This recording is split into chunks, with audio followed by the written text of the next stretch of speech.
मेरे सपनों की रानी कब आएगी तू। मैं वो शर्मिला किस्म का आदमी हूँ ही नहीं। বলিউডের প্রথম সুপারস্টারের তকমা অর্জন করলেও কোটি টাকার ঋণের বোঝায় ডুবেছিলেন তিনি। বলছি বর্ষিয়ান অভিনেতা রাজেশ খান্নার কথা। কাজের অভাব ও ব্যবসায়িক ক্ষতির কারণে একসময় তার আর্থিক অবস্থা এতটাই খারাপ হয়েছিল যে নিজের বাড়ি বিক্রির চিন্তাও করেছিলেন তিনি। সে সময় সাহায্যের হাত বাড়িয়ে দেয়ায় বলি তারকা সালমান খানের ওপর চটে যান রাজেশ। जिंदगी एक सफर है सुहाना। 70 থেকে 80 দশকের মধ্যে সর্বোচ্চ উপার্জনকারী নায়কদের তালিকায় শীর্ষে ছিলেন রাজেশ খান্না।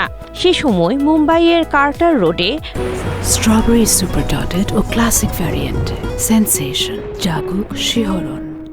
রাজেন্দ্র কুমারের সমুদ্রমুখী একটি পরিত্যক্ত বাংলো খুব কম দামে কিনেন এ তারকা। তারপর বাংলোটির নাম রাখেন আশীর্বাদ। সে সময় ভক্ত অনুরাগীদের কাছে আগ্রহের কেন্দ্রে ছিল এই বাড়িটি। तेरे बिना भी क्या जीना। এরপর বলিউডে আগমন ঘটে অমিতাভ বচ্চনের, কদর কমে যায় রাজেশ খান্নার। ক্যারিয়ারের সোনালী সময় পার হওয়ার পর বক্স অফিসে তার একের পর এক সিনেমাগুলো মুখ থুবড়ে পড়ে, যার কারণে পরিচালকরাও রাজেশের সঙ্গে আর কাজ করতে চাইছিলেন না। পাশাপাশি ব্যবসায় লোকসান ঘটে এই অভিনেতার। এক পর্যায়ে আর্থিক সংকটের কারণে বাংলোটির প্রায় 1.5 কোটি রুপির কর বকেয়া পড়েছিল।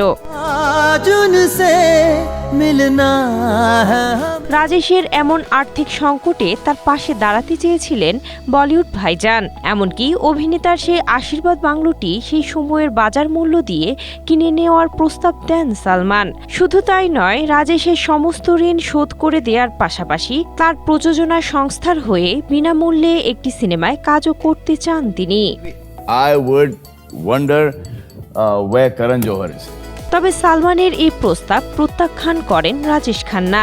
এমনকি বলিউড ভাইজানের উপর রেগে যান তিনি। আর্থিক কষ্ট থাকা সত্ত্বেও নিজের আত্মসম্মান ও স্মৃতি বিজড়িত বাড়িটি বিক্রি করতে রাজি হননি এ তারকা। মৃত্যুর আগ পর্যন্ত সেই বাংলোতেই ছিলেন তিনি।